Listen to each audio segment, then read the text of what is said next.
ಕಳೆದ 3 ದಿನಗಳಿಂದ ಸೋಷಿಯಲ್ ಮೀಡಿಯಾದಲ್ಲಿ ನೋಡ್ತಾ ಇದ್ದೀವಿ. ಏನಾಗಿದೆ ಅಂತಲೂ ಗೊತ್ತಾಗ್ತಾ ಇಲ್ಲ. ಯಾವುದೋ ಒಂದು ಖಾಸಗಿ ವಾಹಿನಿಯಲ್ಲಿ ಬಂದಂತಹ ಒಂದು ಎಡಿಟೆಡ್ ವಿಡಿಯೋ ಇಟ್ಕೊಂಡು 14-15 ವರ್ಷಗಳ ಕಾಲ ನಡೆಸ್ಕೊಂಡು ಬಂದಂತಹ ಈ ಆಸರೆ ಮುಚ್ಚಿಸ್ಬೇಕು ಅಂತ ಪ್ರಯತ್ನ ಪಟ್ಟರಲ್ಲ, ಆಗಬೇಕಾಗಿದ್ದೆ. ಆಸರೆ ಕಟ್ಟಿ ದುಡ್ಡು ಮಾಡಬೇಕು ಅಂತ ಬಂದವನಲ್ಲ. ನಾನು ಯಾವಾಗಲೂ ಹೇಳ್ತಾ ಇದ್ದೆ, ಅನಾಥರ ಹೆಸರನ್ನು ದುಡ್ಡು ಮಾಡೋದಂದರೆ ನಮ್ಮಮ್ಮನ ನಾನು ತಲೆ ಹಿಡಿಯೋದು ಬಂದೆ ಅಂತ. ಇವತ್ತು ಅದಕ್ಕೆ ತಕ್ಕ ಉತ್ತರ ಸಿಕ್ಕಿದೆ. ಎಷ್ಟೋ ಜನಕ್ಕೆ ಗೊತ್ತಿಲ್ಲ, ಇದನ್ನು ಕಟ್ಟಿದ್ದೇ ಉದ್ದೇಶ ನಾನೊಬ್ಬ ಹ್ಯಾಂಡಿಕ್ಯಾಪು, ನನ್ನ ಹೆಂಡತಿ ಅನಾಥೆ, ನಾವು ಸೇರಿ ಕಟ್ಟಿದ್ದೆ ಆಸರೆ.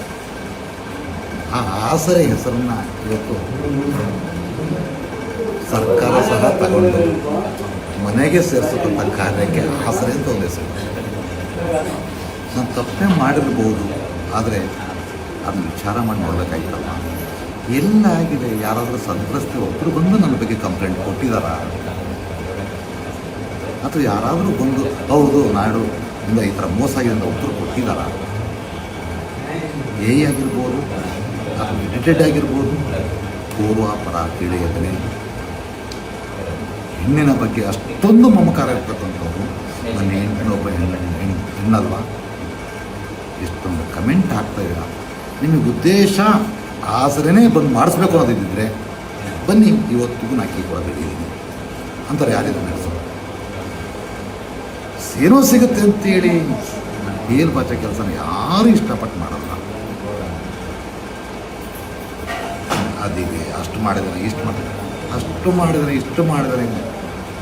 ಹೆಣ್ಣು ಮಕ್ಕಳು ಎಲ್ಲಿದ್ದಾರೆ? ಇಲ್ಲಿ ಎಲ್ಲ ತಾಯಿಯಂದೇ ಇರೋದು. ನನ್ನ ತಾಯಿ ಮೇಲೆ ನಾನು ರೇಪ್ ಮಾಡೋಕ್ಕಾಗಲ್ಲ, ಗೊತ್ತಿಲ್ಲ. ಒಟ್ಟಾರೆ ಇದಕ್ಕೆಲ್ಲ ಉತ್ತರ ನನ್ನ ಜೊತೆಗಿದ್ದವರೇ ಮಾಡಿರ್ತಕ್ಕಂಥ ಪಿತೂರಿ ಇದು.